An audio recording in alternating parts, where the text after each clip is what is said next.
ఈ బ్రిడ్జి కింద నుండి షిప్ క్రాష్ అవుతూ ఉంటే గూస్ బంప్స్ వస్తాయి అట్లే.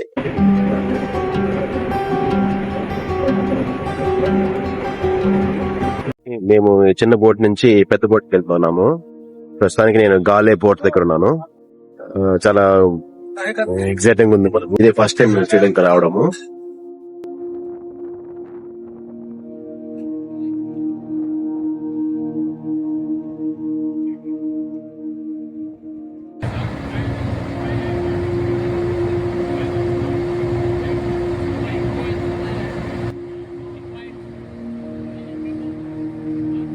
హాయ్ ఫ్రెండ్స్, మొత్తానికి పెద్ద షిప్ లోకి చేరుకున్నాను.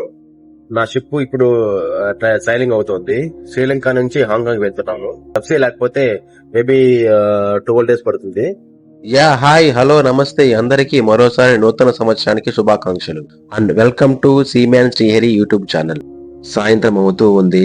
సముద్రం మధ్యలో ప్రయాణిస్తూ ఉన్నాను. ఒక్కసారిగా సూర్యుడిని చూడంగానే చాలా కలర్ఫుల్ గా కనిపించాడు. ఏదో ఆకాశాన్ని రంగులతో అలంకరించినట్టుంది. ఈ ఆనందం మాటల్లో చెప్పలేను, మీరు అనుభవిస్తేనే తెలుస్తుంది. మార్నింగ్ అవుతూ ఉంది. మా ప్లానెట్ ప్రకారం రూట్ లో ముందుకు వెళ్తున్నప్పుడు ఒక బల్కేర్ షిప్ మా కోర్స్ కి అడ్డంగా యాంకరేజ్ లో ఉంది. యాంకరేజ్ అంటే ఏమీ లేదు, షిప్ కున్న యాంకర్ నీటిలో వేసేసి షిప్ స్టాండ్ బై లో ఉంటే దాన్ని యాంకరేజ్ అంటారు. ఒకసారి ఈ ఫోటో చూడండి, మీకే అర్థమవుతుంది యాంకరేజ్ అంటే ఎలా ఉంటుందో. షిప్ యొక్క ముందర భాగంలో యాంకర్ చైన్ ఇలా నీటిలో ఉందంటే షిప్ యాంకరేజ్ లో సేఫ్ గా ఉంది అని అర్థం. యాంకర్ చైన్ నీటిలో ఉంటే ఎలా ఉంటుంది, ప్లస్ యాంకర్ కూడా నీటిలో ఉంటే ఎలా ఉంటుందో చూడండి. సో పూర్తిగా స్టాండ్ బై లో ఉన్న షిప్ ఇలా ఉంటుంది. అండ్ ఐ థింక్ మీకు ఒక ఐడియా వచ్చిందని అనుకుంటున్నాను. ఇలా ముందుకు వెళ్ళడానికి పోర్ట్ సైడ్ కి కోర్స్ మార్చాము మేము.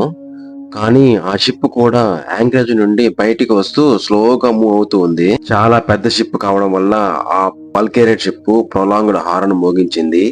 ప్రొలాంగ్ హారన్ అంటే ఐఎంఓ ప్రకారం, అంటే ఇంటర్నేషనల్ మెరిటైమ్ ఆర్గనైజేషన్ ప్రకారం కీప్ క్లియర్ లేదా కీప్ అవే అని అర్థం. అంటే నేను పెద్ద షిప్ ని స్లోగా మూవ్ అవుతున్నాను, దగ్గరికి రావద్దు, నాకు దారి ఇవ్వండి అని అర్థం. సో మేము కూడా సేఫ్టీ మరియు నావిగేషన్ రిస్క్ దృష్టిలో ఉంచుకొని యూటర్న్ తీసుకుని దారి ఇచ్చాము ఆ షిప్ కి. ఈ రోజు 31st December నైట్ ఫుల్ గా పార్టీ అరేంజ్ చేశారు. న్యూ ఇయర్ సెలబ్రేషన్ ప్లస్ మా కొలీగ్ బర్త్డే ఇవాళ. సో దాని చేత మేము ఫుల్ గా ఎంజాయ్ చేస్తున్నాము. 2 parties మాకు చాలా వెరైటీస్ చేశాడు మా షిప్ కు. ఆల్మోస్ట్ అన్ని టచ్ చేశాడు. ఒకటి veg, non veg, continent items, fish items, different type of cakes కూడా. వా సూపర్, చూడంగానే కడిపిండిపోతా ఉంది. సో అన్ని వెరైటీస్ చేశాడు, ఎక్సలెంట్ గా చేశాడు అనమాట.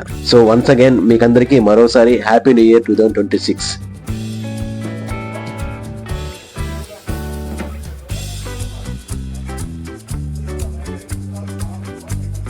ఇలా షిప్ లో ఫుల్ పార్టీని ఎంజాయ్ చేస్తున్నాము. మార్నింగ్ అవుతూ ఉంది. స్టిల్ సైలింగ్ చేస్తున్నాము హాంకాంగ్ కి వెళ్ళడానికి. చాలా షిప్పులు మాకు వెళ్లే దారిలో హాయ్ చెప్పినట్టు వస్తూ ఉన్నాయి. మా షిప్ కూడా తొందరగా వెళ్ళడానికి స్పీడ్ పెంచారు. ఎందుకంటే ఎలాంటి రఫ్స్ కూడా లేదు. డైలీ మార్నింగ్ మేము తినే టిఫిన్ ఐటమ్స్ ఇవి.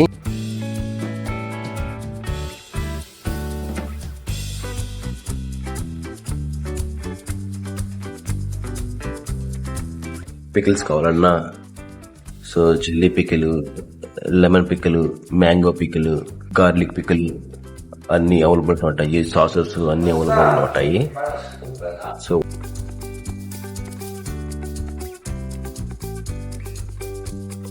10 days ఉంది హాంకాంగ్ వెళ్ళడానికి. ఈ 10 days లో ఏం జరుగుతుందో ఏమో మరి. సో వెళ్తూ ఉన్నాము, స్టిల్ ఆన్ సైలింగ్. సుమారు 12 రోజుల తర్వాత చివరికి హాంకాంగ్ చేరుకున్నాము. సూర్యుని చూడండి, మా మీదే ఫోకస్ పెట్టినట్టు చాలా బ్రైట్ గా వెలుగుతున్నాడు. పోర్ట్ కి వెళ్లేటప్పుడు ఏదో ఒక కళ నిజమైనట్టుగా అనిపించింది నాకు. ఇప్పుడు మేము హాంకాంగ్ లోని స్టింగ్మా బ్రిడ్జ్ కింద వెళ్తున్నాము.